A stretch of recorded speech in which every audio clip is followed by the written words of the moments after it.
Powered by the Montana Television Network. This is the 10 o'clock news on Q2, Montana's news leader. Good evening and thanks so much for joining us this Friday night. I'm Samantha Sullivan in for Jay and Janelle. Hurricane Michael has come and gone, but we are just starting to understand the destruction left in its wake. With at least 16 people dead and damage across multiple states, crews are cleaning up, hoping to bring normalcy back to the areas hit twice by hurricanes in less than a month. Officials fear the death toll will rise even further in the days to come. Kenneth Craig reports. Search and rescue teams are fanning out across the southeast, looking for anyone caught in the path of one of the most intense hurricanes that has ever hit the United States. Some of the most catastrophic damage is in Mexico Beach, Florida. It was swamped when Hurricane Michael came ashore with a 14-foot storm surge. Totally shocked at what it's done to our entire town. Mexico Beach Mayor Al Cathy said he hardly recognizes the community he's lived in for 65 years. He believes the recovery here will be measured in months, not weeks. Hector Morales was one of the many residents who tried to ride out the storm. He abandoned that plan when his mobile home began floating away. It got about 5 feet of water inside the house. So the only choice that I had was to jump in front of the front window. Some who heeded the orders to evacuate began returning on Friday. One Panama City man found little to come home to. This is what's left of the bedroom and my baby's room that, as you can see, is not there anymore. With many roads still blocked by downed trees and debris, first responders relied on helicopters to reach stranded storm victims. The Coast Guard says its crews have already rescued nearly 36 of them. Kenneth Craig, CBS News, New York. At one point, the storm had knocked out power to more than 1 million homes and businesses over 6 states. They're gradually coming back online, but it may be weeks before service is restored everywhere. Back here in Montana, Election Day is around the corner, and today absentee ballots were sent out to thousands of Montanans. Voters who signed up for an absentee ballot can expect it in the mail by Monday. We spoke to Yellowstone County Elections Administrator Brett Rutherford about this year's turnout. We're actually in excess of 70,000 absentee voters now, and that's probably the biggest problem with the mailer is there's so many people covered already. The last presidential in 2016, we only had 65,000. So we have added 5,000 plus voters to our absentee rolls, and that is wonderful. So we're going to see a huge turnout with absentee and vote by mail rather than the polling places. Now, we also spoke with the Montana Secretary of State office today, and they tell us that they sent out almost 360,000 absentee ballots across the state, a number they say is right in line with where they've been in the past. Absentee ballots can be requested up until noon the day before the election. And earlier this week, there was some confusion over a mailer sent out telling people they were not registered for absentee voting when they actually were. You can call your local elections office if you have any questions about your registration status. And people around the state will soon be receiving a correction to their state voter information pamphlets. MTN's Jonathan Ambarian looks at why the update was needed.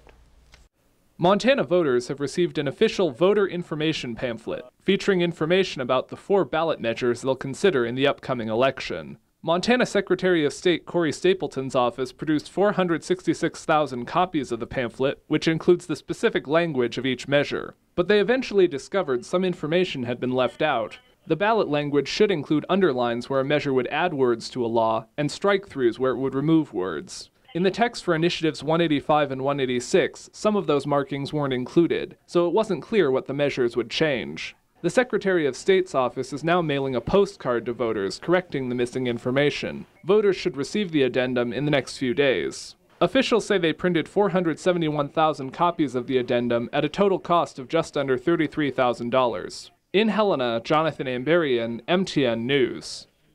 And late today, the Secretary of State's office reported that on top of the $30,000 printing costs, it will also cost $230,000 to mail all of those edited pamphlets out. The Secretary of State's office has also updated its digital copy, which is available online. And of course, we've been talking a lot about elections, and our team here at MTN is working to keep you informed before casting your ballot. RJ Cohn is in Bozeman this evening with a look at what to expect for tomorrow's U.S. Senate debate. Well, we're getting set for the final televised debate between the Senate candidates in Montana. I'm joined with Dr. David Parker from Montana State University. David, we got the podiums. We're all set here. We went over the questions. The question I have for you is, do debates matter? We're hearing that this race is getting to be razor tight. Could this make a difference? You know, back in the old days when TV debates were just broadcast, I think to some extent they mattered less because they kind of existed out there. They happened once and that was about it.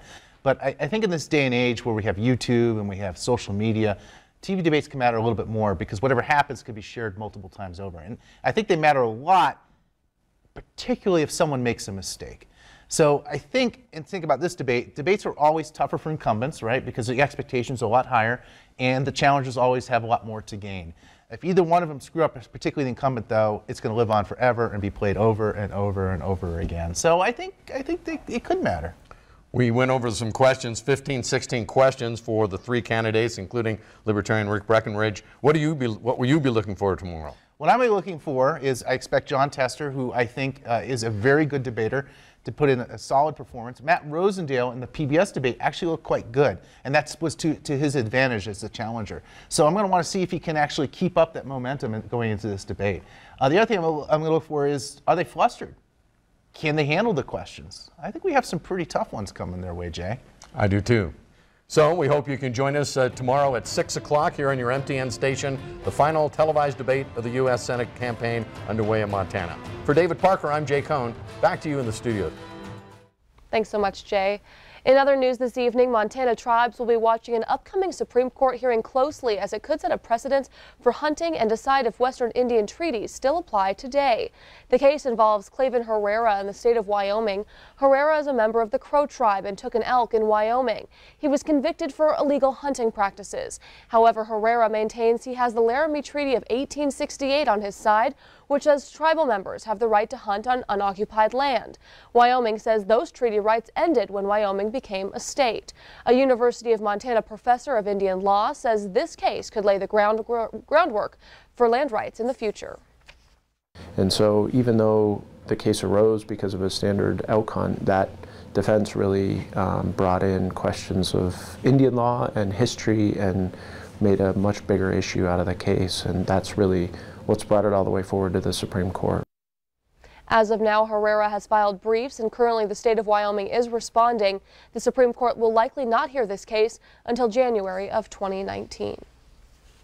And now we have Bob joining us here. Bob, it was warm today, but it sounds like it's going to be chilly this weekend. It's going to be a little colder this weekend, but the good news is if you like today, you get to keep today, only just we're going to use it a couple of days later. Let me show you. Here's what we had. A nice warm front move through today, and it's going to be very nice. It was very nice all day today, 50s and 60s everywhere. But look what happens. Tomorrow morning, that cold front, or that warm front was tied to a cold front. That drops all the way down into Wyoming, and as you see by 7 o'clock in the morning, it's producing snow across much of southern Montana, northern Wyoming, and so that whole thing will continue to push on a little bit farther south and bring a lot of cool weather with it for the weekend. Now, it's going to rain and snow so much. Here's what the Weather Service has. It has the winter weather advisory for the Beartooth foothills, maybe 2 to 4 inches of snow with local amounts up to 6, and also in the Bighorn Mountains could see 1 to 3 inches of snow with local amounts up to 5, and also in the Bighorn Basin. So it's going to be an interesting change of events, but it does get better next week. We'll talk about it in a few more minutes.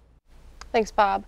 Well, coming up on tonight's 10 o'clock news, a man held captive overseas for 2 years is finally coming home. His story's coming up next.